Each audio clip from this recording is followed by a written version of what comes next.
continuar falando sobre a alegria em Deus, o prazer em Deus, a satisfação em Deus.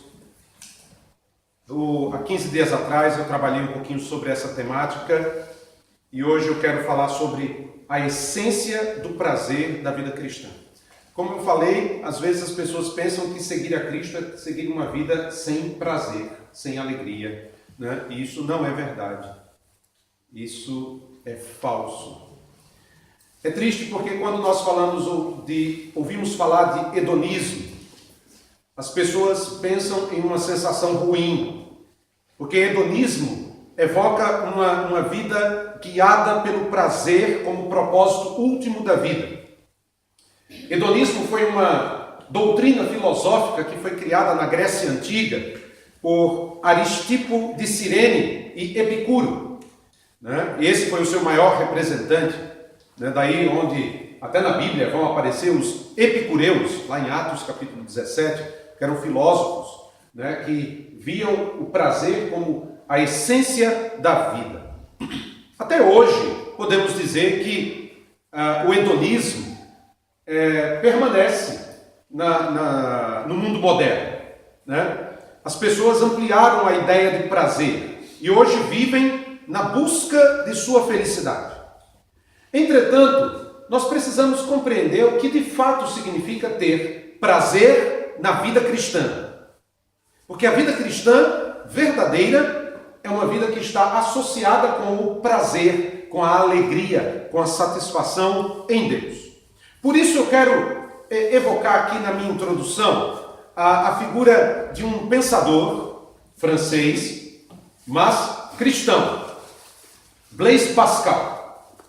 Blaise Pascal, ele disse algo muito interessante que eu gostaria de que a gente pudesse começar aqui refletindo. Ele disse o seguinte: todas as pessoas buscam a felicidade. Não há exceção para isso. Seja quais forem os meios diferentes que empreguem, todos objetivam esse alvo. A razão de alguns irem à guerra e de outros a evitarem é o mesmo desejo em ambos, visto em perspectivas diferentes. A vontade nunca dará o último passo em outra direção. Esse é o motivo de cada ação de todo ser humano, mesmo dos que se informam. Interessante. Até mesmo aqueles que se matam estão à procura do fim da dor, estão à procura de achar um sentido, a satisfação, a felicidade. Pascal não estava fazendo nenhum julgamento moral aqui. No que lhe dizia respeito, buscar a própria felicidade não era pecado. É um traço da natureza humana. É uma lei do coração humano. Assim como a gravidade é uma lei da natureza. Só que Pascal vai além. Olha o que ele diz. O homem já teve a verdadeira felicidade, da qual agora resta nele apenas o sinal e o espaço vazio, que ele tenta em vão preencher com as coisas ao seu redor, procurando em coisas ausentes a ajuda que não obtém nas coisas presentes. Essas, porém, são todas incapazes, porque o abismo infinito pode ser preenchido somente por um objeto infinito e imutável, ou seja, apenas pelo próprio Deus. Amém. Deus nos criou para a sua glória, foi isso que nós falamos há 15 dias atrás. Essa é a máxima bíblica. Ele não nos criou para que venhamos a conquistar coisas, posições sociais, buscar o nosso próprio interesse. Até porque quando você morrer, é muito interessante isso, o livro de Eclesiastes trabalha muito essa questão, porque eu entendo que Salomão, naquele momento do livro de Eclesiastes, ele está numa grande crise existencial. E ele diz, é um absurdo você juntar coisas, comprar coisas, juntar coisas, para que outros desfrutem, porque você vai morrer e não vai levar nada. E é verdade, Deus não nos criou para juntarmos coisas. Não nos criou para buscarmos nossos próprios interesses. Deus não nos criou para a nossa própria alegria ou felicidade. Deus nos criou para a sua glória. E quando nós vivemos para a glória de Deus, nós somos felizes. É o contrário do que geralmente nós pensamos. Sim, queridos, Deus é a pessoa mais autocentrada do universo. E talvez esse conceito possa chocar alguns aqui, mas é a verdade bíblica. E quando nós falamos de felicidade cristã, prazer cristão, nós temos que partir desse ponto. Deus fez tudo para a sua glória, inclusive eu. Deus fez tudo para a sua glória. Por isso, o propósito principal de Deus é glorificar a Deus. Tudo que Deus fez e tudo que Deus faz visa a glória de seu próprio nome. Isso está em todas as partes da Bíblia. A meta de Deus em cada passo, desde a criação, a salvação, é magnificar e amplificar a sua glória. Por isso, eu quero dar um exemplo sobre a salvação. Olha que coisa interessante. Deus no processo da salvação. Em cada um dos passos da salvação em Cristo, Deus faz isso através de Cristo, mas para engrandecer a sua glória. Tudo começa lá em cima, na predestinação. Efésios 1, 5 e 6 diz, e nos predestinou para si mesmo, segundo a boa determinação, não sei se esse versículo está aí, dá uma olhadinha. Isso, obrigado. E nos predestinou para si mesmo, segundo a boa determinação de sua vontade, para sermos filhos adotivos por meio de Jesus Cristo, para o louvor da glória da sua graça, que nos deu gratuitamente no amado.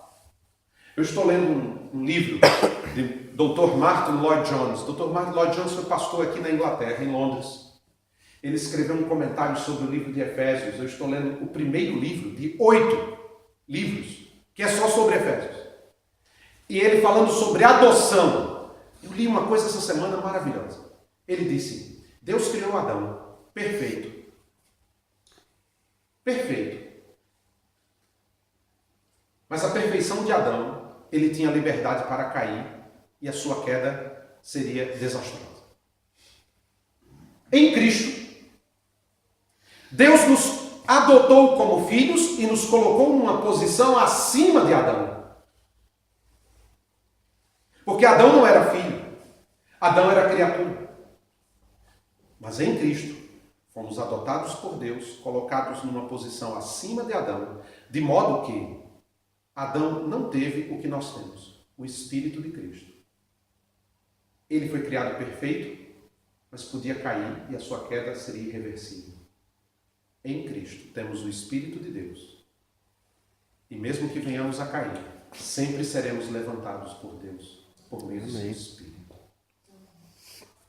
Coisa fantástica. E Deus fez tudo isso para o louvor da sua própria glória. A criação, Isaías 43, 6 e 7. Direi ao norte, dá, e ao sul não retenhas. Trazei meus filhos de longe, minhas filhas das extremidades da terra. Todo que é chamado pelo meu nome, que criei para a minha glória e que formei e fiz.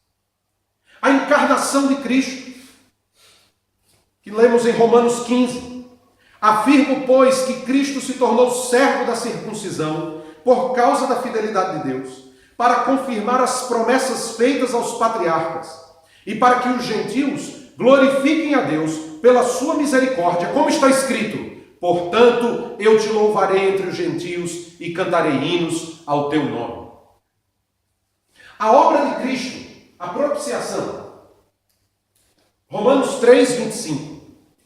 E a quem Deus ofereceu como sacrifício propiciatório, por meio da fé, pelo seu sangue, para a demonstração da sua justiça. Na sua paciência, Deus deixou de punir os pecados anteriormente cometidos. E Deus fez isso para a demonstração da sua justiça, para a demonstração da sua glória. Ele ofereceu Cristo como sacrifício propiciatório. O que é isso? Jesus Cristo levou sobre si toda a justa ira de Deus que era sobre nós. Ele levou sobre si. E fez isso para o louvor da sua glória. A santificação, Filipenses 1, 9 a 11. E peço isto em oração, que o vosso amor aumente cada vez mais no pleno conhecimento e em todo entendimento, cheios do fruto de justiça que vem por meio de Jesus Cristo, para a glória e louvor de Deus. E a consumação, porque um dia Deus vai consumar o seu plano. Um dia, e eu creio nisso, Jesus vai voltar nos céus com grande poder e glória, os seus anjos virão com ele. A Bíblia diz que todo olho verá, e nesse dia Jesus vai colocar todos os reis da terra debaixo dos seus pés. Nesse dia Satanás vai ficar debaixo dos seus pés. Toda honra e toda glória será dele. A consumação da história alcançará o seu propósito para o louvor da glória de Deus. É o que diz 2 Tessalonicenses 1, 9 e 10. Estes sofrerão como castigo a perdição eterna, longe da presença do Senhor e da glória de seu poder, quando naquele dia ele vier para ser glorificado nos seus santos e admirado por todos os que houverem crido, pois crestes em nosso testemunho. Veja, queridos, Deus nos criou, nos salvou para a sua glória. É nesse aspecto que deve repousar o nosso coração. É nesse aspecto que deve repousar a nossa fé. Fomos criados para a glória de Deus, porque tudo que Deus faz, faz para a sua glória e para o seu louvor. Por isso, nessa tarde, início de noite, eu quero pensar sobre 3 homens. 3 homens que viveram para a glória de Deus. 3 homens que deixaram um grande exemplo e que compreenderam muito bem o que significa uma vida que tem prazer na glória de Deus. Deixe sua Bíblia aberta em Filipenses, porque o último é Paulo. Filipenses capítulo 1. Mas eu quero pensar em 3 homens. O primeiro é este aqui. Jonathan Edwards. Ele foi um grande pregador da Bíblia. Ele é até considerado um filósofo nos Estados Unidos. Ele é chamado de pai da nação americana. Ele é conhecido por uma mensagem chamada Pecadores nas mãos de um Deus irado. Diz a história que quando ele lia o seu sermão, as pessoas choravam e algumas chegavam a agarrar na perna dele e dizer: pare de pregar, por favor, porque sentimos as chamas do inferno. Tamanho era o poder de sua pregação. Jonathan Edwards foi pastor, foi teólogo, foi filósofo. Em 1755 ele escreveu um livro, O Fim para o Qual Deus Criou o Mundo. E segundo Edwards, Deus é glorificado em si mesmo dessas 2 maneiras.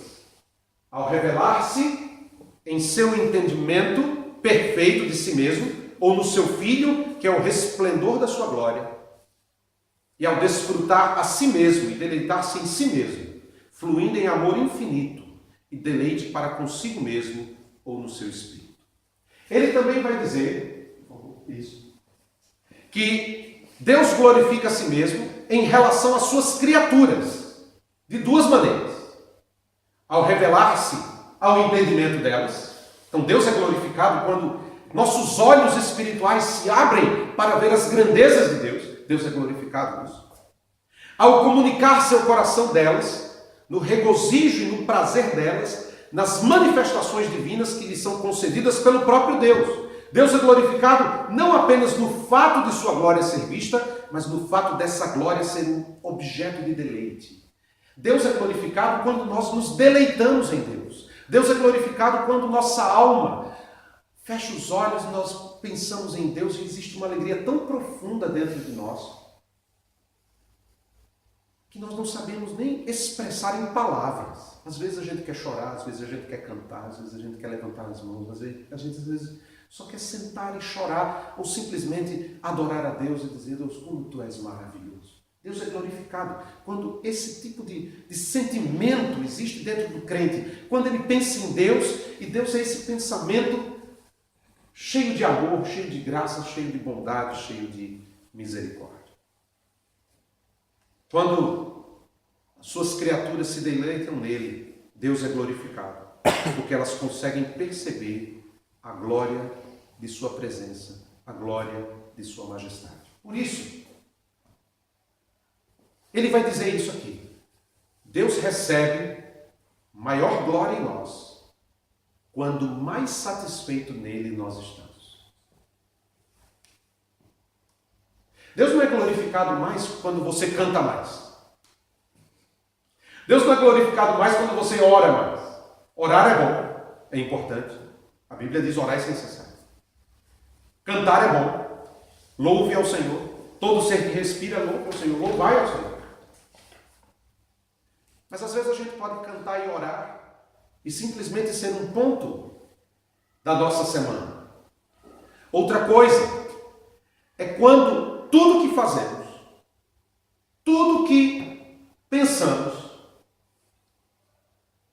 nós pensamos na perspectiva de Deus e para a glória de Deus. Eu trabalho para a glória de Deus, eu ensino para a glória de Deus, eu faço feijão para a glória de Deus, eu limpo os meus filhos para a glória de Deus, eu varro a casa para a glória de Deus, eu vou ao mercado para a glória de Deus, eu lavo o carro para a glória de Deus, porque a minha satisfação não está nas coisas, mas está em Deus, na pessoa de Deus. Quando existe essa paixão por Deus, esse amor por Deus, é isso que Jonathan Edwards vai dizer. Deus recebe maior glória em nós quando mais satisfeitos nele nós estamos. A essência é essa. Minha satisfação está em Deus. Não é no meu salário, não é no meu carro, não é nos meus bens, não é nas minhas coisas, não é no meu casamento, não é nos meus filhos, não é na minha realização profissional. Deus é glorificado quando a minha satisfação está nele. Porque o carro pode quebrar, eu posso perder o emprego. Amanhã o Banco Central da Europa pode falir, pode dar um crash como em 1929. Ninguém tem segurança de nada. Mas Deus jamais deixará de ser Deus. Eu posso perder tudo, mas jamais vou perder o Senhor em minha vida. E quando Ele é meu prazer, minha satisfação plena, eu me alegro nele. Amém. O segundo homem é um inglês, C.S. Lewis. Já ouviram falar das Crônicas de Nárnia? É dele. As Crônicas de Nárnia, muito bom para criança, você lê com as crianças, né? E esse autor também nos ajuda a compreender essa dinâmica da essência do prazer da vida cristã. Há um livro dele, eu sei que tem em português, O Peso da Glória. E logo no início, o autor faz uma declaração incisiva. Ele diz o seguinte: se hoje a noção do que é errado, de que é errado desejar nossa felicidade e esperar ansiosamente gozá-la, esconde-se na maioria das mentes, afirmo que ela surgiu em Kant ou nos estoicos, mas não na fé cristã. Na realidade, se considerarmos as promessas pouco modestas de galardão e a espantosa natureza das recompensas prometidas nos evangelhos, diríamos que o nosso Senhor considera os nossos desejos não demasiadamente grandes, mas demasiadamente pequenos. Somos criaturas divididas, correndo atrás de álcool, sexo e ambições, desprezando a alegria infinita que se nos oferece, como uma criança ignorante que prefere continuar fazendo seus bolinhos de areia numa favela, porque não consegue imaginar o que significa um convite para passar as férias na praia. Contentamos-nos com muito pouco. Fantástico isso. Observe que pela palavra de C.S. Lewis, ele está dizendo que o problema do mundo não era a intensidade da nossa busca de felicidade, mas a debilidade, a fraqueza dessa busca. O nosso grande problema como seres humanos é que nós nos contentamos com pouco. Estamos muito longe de buscar o prazer com determinação e paixão que deveríamos. Desse modo, nós nos conformamos em nos saciar com tortas de lama entre os porcos, ao invés de nos alegrarmos com as delícias infinitas. Sim, queridos, nós nos contentamos com muito pouco. Mas talvez você esteja perguntando, o que isso tem a ver com a glória de Deus? Significa que o prazer cristão não é apenas que devemos perseguir a alegria que Jesus promete, mas que Deus mesmo é glorificado nessa busca. Num outro texto de C.S. Lewis, Reflexões sobre os Salmos, ele diz o seguinte: O fato mais óbvio sobre o louvor, seja de Deus, seja de qualquer coisa, estranhamente me escapara. Eu o considerava um tipo de elogio, aprovação ou honra. Jamais eu percebera que toda alegria transborda espontaneamente em louvor. O mundo ressoa de louvor. Apaixonados louvam suas amadas, leitores seu poeta favorito, viajantes a paisagem, jogadores sua jogada predileta. Minha dificuldade maior e mais geral com o louvor a Deus, de Deus, dependia do absurdo de querer negar, no que tange ao valor supremo, o que gostamos de fazer, o que na verdade não conseguimos deixar de fazer, acima de qualquer outra coisa que valorizamos. Creio que gostamos de louvar o que nos alegra, porque o louvor não apenas expressa, mas também completa a alegria. Ele é a sua consumação pretendida. Não é simplesmente pelo desejo de elogiar que os amantes tecem os seus elogios, mas que o deleite fica incompleto até que ele se expresse na forma de elogio. O que ele quer dizer aqui? Buscar a alegria em Deus e louvar a Deus não são atos separados. Estão juntos. Adoração não é agregada à alegria e a alegria não é consequência da adoração. Entendamos isso aqui, por favor.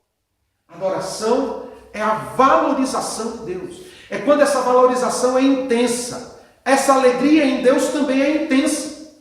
A essência da adoração está no deleite, no prazer em Deus, mostrando aquilo que Ele representa para nós. Quando eu digo para minha esposa que eu a amo, eu não faço nenhum esforço para isso. E eu tenho a alegria de dizer que a amo. É algo natural. Agora eu pergunto, por que para Deus parece não ser natural? Olha que nós acabamos de cantar. Luz do mundo, vieste à terra, para que eu pudesse te ver. Tua beleza me leva a adorar-te. Quero contigo viver. O que é isso para nós? Só letra? É muito pouco. Mas quando eu tenho a alegria de pensar que o Deus eterno deixou sua glória, como diz a letra do hino, se fez pobre. Imagine o Deus eterno passar 9 meses na barriga de uma mulher. Imagine o Deus eterno e soberano de toda a terra ter que aprender a andar, falar, comer.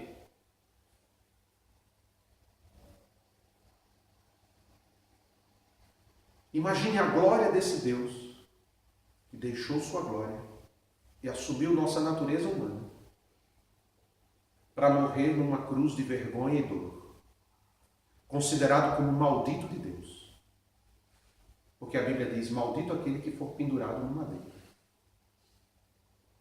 Ele levou sobre si as nossas dores. O castigo que nos traz a paz estava sobre ele. Pelas suas pisaduras nós fomos sarados. Ele foi ferido por Deus. Posso cantar essa música simplesmente sem pensar na grandeza desse ato de amor e me deleitar em Deus e me alegrar em Deus e dizer, eu sou um homem miserável que merecia o inferno e o Deus eterno e poderoso veio à terra para me salvar. Eu tenho que me alegrar nele.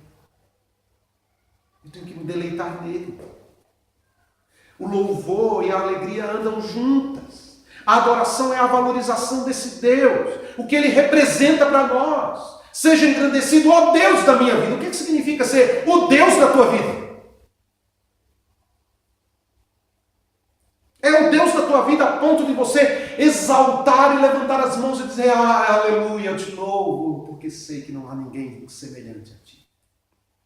Dessa alegria transbordar em nós, de não caber em nós, de explodir em louvor, em adoração, da gente acordar de manhã e dizer, que Deus maravilhoso.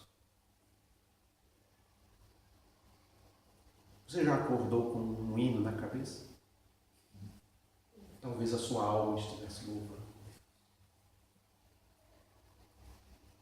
você acordar e de repente vem aquela canção de adoração ao Senhor. Por isso eu quero terminar a minha reflexão hoje falando do apóstolo Paulo. Para mim, é o meu autor predileto. Ele nos dá um testemunho interessante na carta aos Filipenses. A carta aos Filipenses é chamada de Carta da Alegria. E encontramos aqui uma declaração bíblica muito clara do Deus que é glorificado em nós quando nós estamos satisfeitos nele. Por quê? Porque Paulo não está escrevendo essa carta numa praia em João Pessoa, a 32 graus, deitado numa rede, tomando água de coco, olhando para a praia, vendo aquele solzão, aquele mar da Paraíba, né? Ou do Brasil, ou pode ser aqui do mar Mediterrâneo também, a gente pode colocar uma praia grega, né? Paulo não estava numa praia grega e dizendo assim, irmãos, Deus é maravilhoso. Não, Paulo estava em Roma, preso, com cadeias. E ele escreve a Carta da Alegria. É estranho isso, paradoxal. E aí ele diz, Filipenses 1, 20 e 21. Segundo a minha intensa expectativa e esperança, de que em nada serei decepcionado. Pelo contrário, com toda a ousadia, tanto agora como sempre, Cristo será engrandecido no meu corpo, seja pela vida, seja pela morte, pois para mim o viver é Cristo e o morrer é lucro. Amém. O objetivo de Paulo era que Cristo fosse exaltado, engrandecido, magnificado, glorificado em seu corpo. E ele deseja que isso ocorra tanto na vida quanto na morte. Vivendo ou morrendo, sua missão era glorificar a Cristo. A pergunta aqui é, como é que ele esperava que isso acontecesse? Ele responde no verso 21. Pois para mim, o viver é Cristo e o morrer é lucro. Preste atenção, queridos. Se você tiver com uma caneta, sublinhe esses dois vocábulos, viver e morrer. Porque elas correspondem exatamente às palavras vida e morte do verso 20. Há uma conexão entre os dois versículos. Eu fiz até um quadrozinho aqui para que a gente observe. Veja, Cristo será engrandecido. Aí no verso 21 ele diz, pois para mim, seja pela vida, verso 20, ele diz, o viver é Cristo. Seja pela morte, verso 21, o morrer é lucro. Considere esse primeiro par, morte e morrer. Cristo pode ser exaltado em meu corpo através da minha morte, porque para mim o morrer é lucro. Pensemos nisso. Cristo será glorificado em minha morte, se para mim o morrer for lucro. Conseguimos ver o significado dessa declaração quanto à maneira em que Cristo pode ser glorificado em nós? O Senhor é glorificado na morte de Paulo, se ele experimenta a morte como lucro. Por quê? Porque Cristo mesmo é o lucro. Se você observar o verso 23, ele diz, sinto-me, porém, pressionado de ambos os lados, tendo desejo de partir e estar com Cristo, pois isso é muito melhor. Isso é o que representa a morte para os cristãos. O cristão não deveria ter medo da morte. Por quê? Porque a morte indica que nos leva a uma maior intimidade com Cristo. Partimos e estamos com Cristo. Isso é bom. Essa semana eu estou preparando uma irmã para o batismo, a irmã Graciane, uma irmã muito amada. E ela, conversando comigo, disse que o seu avô, que era belga, protestante, quando estava no leito de morte, o pastor chegou para visitá-lo e o pastor começou a chorar. E ela disse que o seu avô olhou para ele e disse, pastor, por que o senhor está chorando? Não chore. Eu estou indo para casa agora. Essa é a segurança de alguém que vê Cristo sendo glorificado na morte, porque para ele morrer é lucro. Cristo é tudo. Quando se experimenta a morte dessa maneira, Cristo é exaltado no lucro. E ao experimentar Cristo como lucro na nossa morte, nós o glorificamos. E essa é a essência da adoração na hora da morte. Porque eu já vi a morte dos dois lados. Eu já vi a morte de alguém sem esperança. E como é triste. Como é triste. Alguém sem esperança nenhuma. Confiando na sorte, no acaso. Deixa eu te dizer, o acaso não vai te proteger. Mas eu já vi irmãos em Cristo morrendo. Cantando no hospital. E aquele ambiente de hospital, em que aquele irmão espera morrer, se transforma num pedaço do céu. Porque Cristo é glorificado na hora da morte. Porque para Ele, o morrer é lucro. Se desejarmos glorificar a Deus na nossa morte, então devemos ver a morte como lucro. Cristo é nosso prêmio maior, nosso tesouro, nossa alegria. Às vezes tem gente que fala assim, pastor, como é que será o céu? Será que minha casa no céu será de ouro? Eu digo, não importa se minha casa no céu vai ser de ouro ou não. As visões bíblicas do céu são visões simbólicas para mostrar uma realidade muito superior à realidade humana. Não importa o que nós vamos encontrar. Eu sei em quem tenho crido. A minha riqueza, o meu tesouro é ver o meu Senhor. Amém. Ele é o meu tesouro. Ele é minha glória. Ele é o nosso lucro. Quando nós estamos satisfeitos com Cristo ao morrer, Ele é glorificado em nossa morte. O mesmo acontece com a vida. Glorificamos a Cristo na vida. E segundo Paulo, experimentá-lo como nosso tesouro mais precioso. É isso que ele diz no verso 21. Pois para mim, o viver é Cristo. O viver não é dinheiro. O viver não é trabalho. O viver não é prazer humano. O viver não é festa. O viver não são coisas. O viver é Cristo.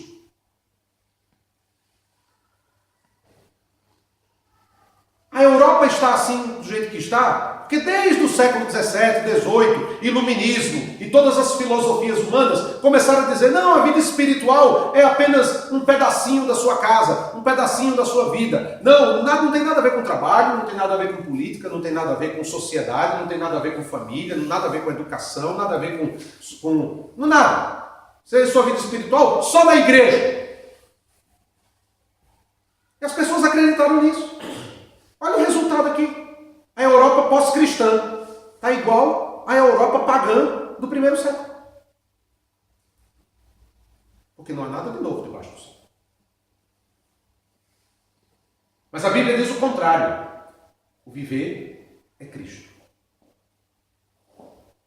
Sabemos disso porque Paulo mais na frente, em Filipenses 3,8, olha o que ele diz. Eu gosto demais desse versículo. Sim, de fato, também considero todas as coisas como perda, comparadas com a superioridade do conhecimento de Cristo Jesus, meu Senhor, pelo qual perdi todas essas coisas. Eu as considero como esterco para que possa ganhar a Cristo. E olha, gente, Paulo era um homem erudito. Paulo conhecia filósofos gregos. Ele faz menção deles no Areópago em Atenas. Paulo sabia falar, certamente, grego, hebraico, aramaico.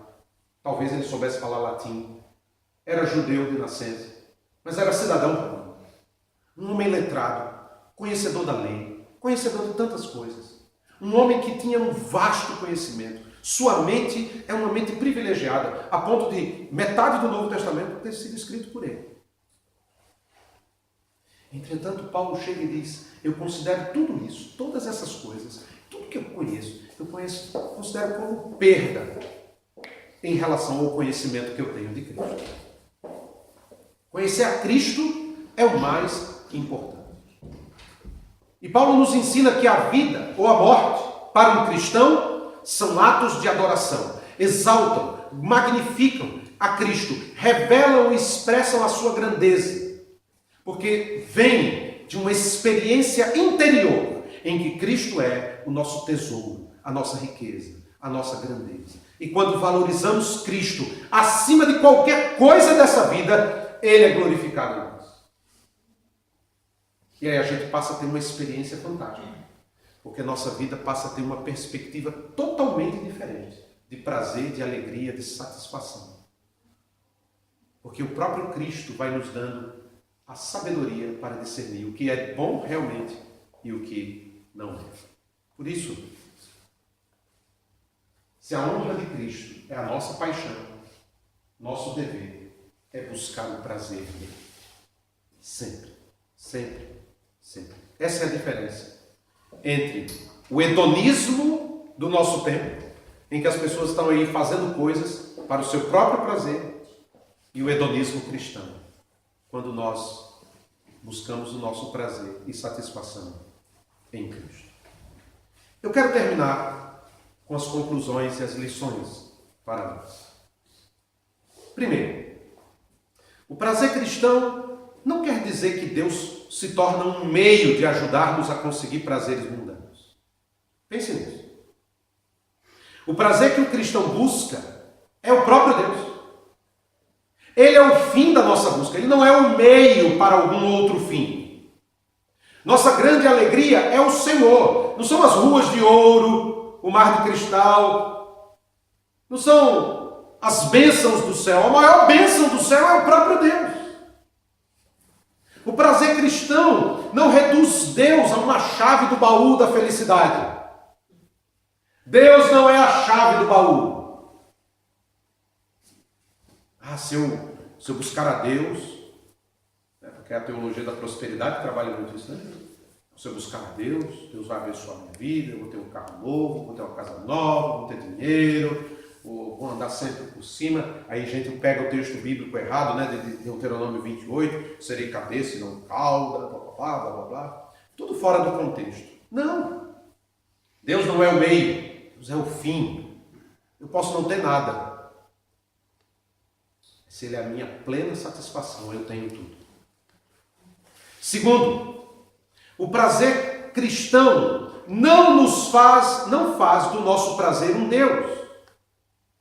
Ele diz que já fizemos um Deus de tudo mais que temos prazer. O objetivo do prazer cristão é ter o prazer maior, único, em Deus, evitando o pecado da cobiça, que é a idolatria, como diz Colossenses 3:5. Nós não tornamos o prazer um Deus. Deus é o nosso prazer, nossa satisfação. Terceiro, o prazer cristão não nos coloca acima de Deus quando o buscamos com interesse pessoal. Um paciente não é maior do que um médico. Deus não fica indiferente aos anseios contritos da alma. Ele vem, ele retira a carga do pecado, ele enche o nosso coração de alegria. Olha o que vai dizer a palavra de Deus no Salmo 30, verso 11 e 12. Converteste meu pranto em dança, tiraste o meu pano de saco e me vestiste de alegria, para que eu te cante louvores e não me cale. Senhor meu Deus, eu te louvarei para sempre. O Deus que adoramos é um Deus que está atento ao nosso sofrimento. Nossa alegria, porém, não é resultado apenas da gratidão gerada pelo olhar em retrospectiva. Ela vem também de um olhar esperançoso, um olhar que olha para frente, para o futuro. E aí diz como o salmista no Salmo 42, porque estás abatido, a minha alma, porque te perturbas dentro em mim. Espere em Deus, pois ainda o louvarei, minha salvação e o meu Deus. Nós olhamos para trás e vemos de onde Deus nos tirou. Olhamos para trás e glorificamos a Deus porque Ele tirou o nosso pano de saco e nos transformou. Mas também quando passamos lutas e dificuldades, nós olhamos com esperança, porque o Deus que esperamos é o Deus que nos enche de alegria. Salmo 130, verso 5. Espero no Senhor. Minha alma o espera. Em sua palavra eu espero. Eu não espero no governo, não espero na política, não espero nenhum presidente, nenhum sistema econômico. Nossa esperança não está nessas coisas. Tudo muda. Basta um maluco apertar um botão, pronto.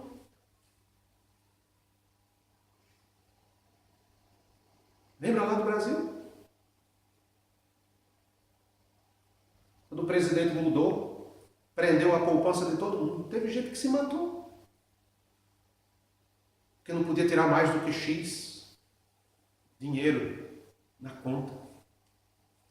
Se matou. Porque o seu Deus ficou preso. Nosso Deus não está preso.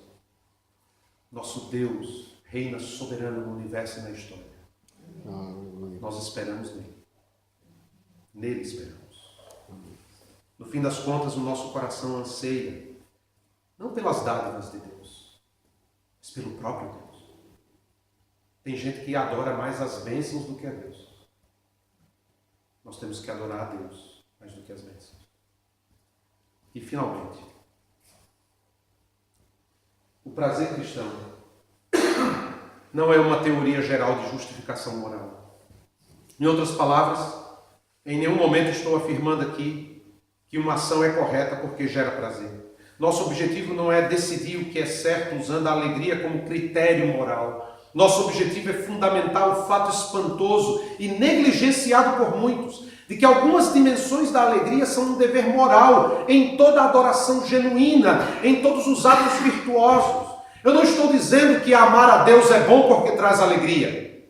Estou dizendo que Deus ordena que encontremos alegria amando a Ele. Eu não sou feliz porque adoro a Deus. Eu adoro a Deus porque é nele que encontra a minha alegria. Salmo 37,4 diz isso claramente. Agrada-te também no Senhor. Deleita-te no Senhor. Não estamos dizendo que amar as pessoas é bom porque traz alegria. Estamos dizendo que Deus nos ordena que encontremos alegria amando as pessoas. Porque a Bíblia diz assim, o que usa de misericórdia com alegria. Não estamos usando aqui a Bíblia para defender uma teoria de justificação moral. Pelo contrário, encontramos na Bíblia o mandamento divino de sermos pessoas que buscam o prazer, não os prazeres do mundo, inferiores, pouco vantajosos, efêmeros, que não satisfazem, mas os prazeres que vêm de Deus. Não estamos buscando o prazer que destrói, mas o prazer que nos traz vida. Como diz Mateus 13,44, de vender tudo em sua alegria. Vender tudo para ter o reino dos céus e participar da alegria de teu Senhor. Em resumo, somos cristãos que buscam prazer não por alguma razão filosófica, teórica, mas porque Deus ordena. E aí, quando a gente olha para a palavra de Deus, precisa ver isso aqui, ó. Olha como a Bíblia diz. De que ames a misericórdia. Não apenas exercer misericórdia, mas que ames a misericórdia.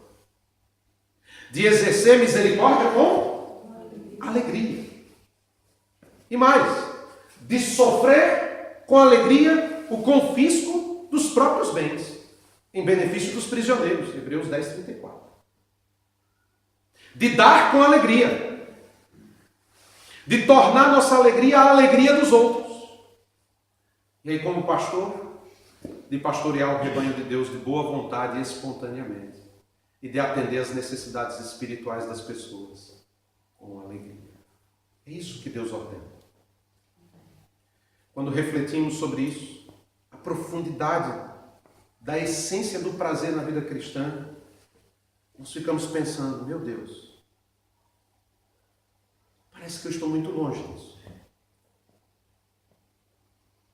Mas Deus, nessa tarde e noite, nos convida, nos chama a tirar os nossos olhos desse mundo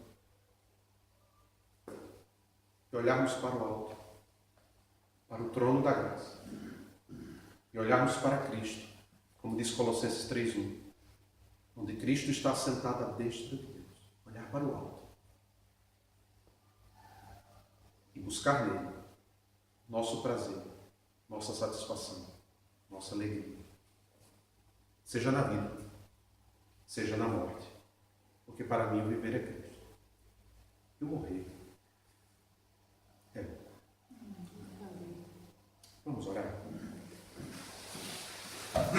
Curve sua cabeça, feche os seus olhos. Converse com o Senhor agora no seu lugar. Onde está a sua alegria? Onde está seu prazer?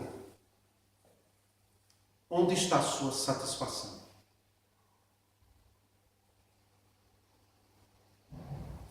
É Deus a razão da sua vida? Você vive para Deus e anseia morrer para Deus também? Ou você tem percebido que seu olhar está difuso? Ora você olha para a graça, para o trono da graça. Ora você olha para esse mundo. Talvez você perdeu a perspectiva correta de onde deve olhar. O Senhor nos convida a olhar para Ele. Nos chama, nos ordena.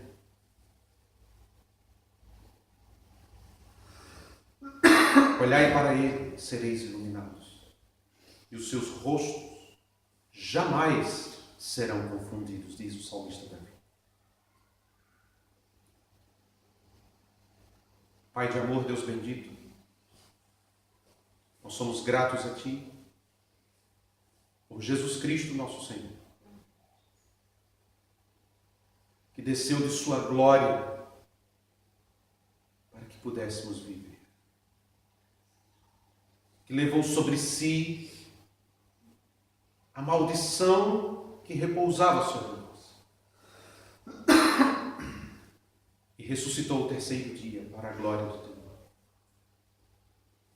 Nos salvou para a glória do Teu nome. E estamos aqui para a glória do Teu nome. Oh Deus, dá-nos a alegria da Tua presença.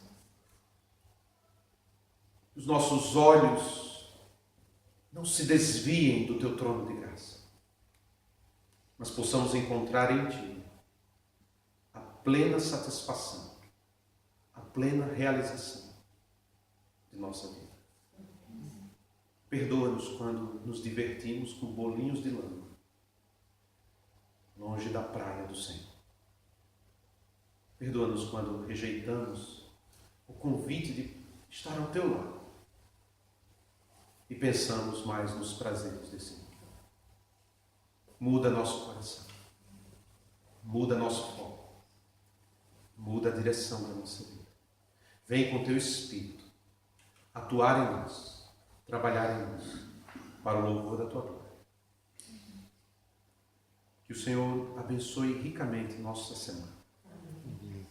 Nessa semana tenhamos experiências de alegria e prazer no Senhor. E abençoamos o Teu povo com a bênção da Tua palavra. O amor de Deus, nosso Pai. A graça do nosso amado Senhor Jesus Cristo. A comunhão do Santo Espírito estejam sobre nós, não somente hoje, mas para todos sempre. Amém.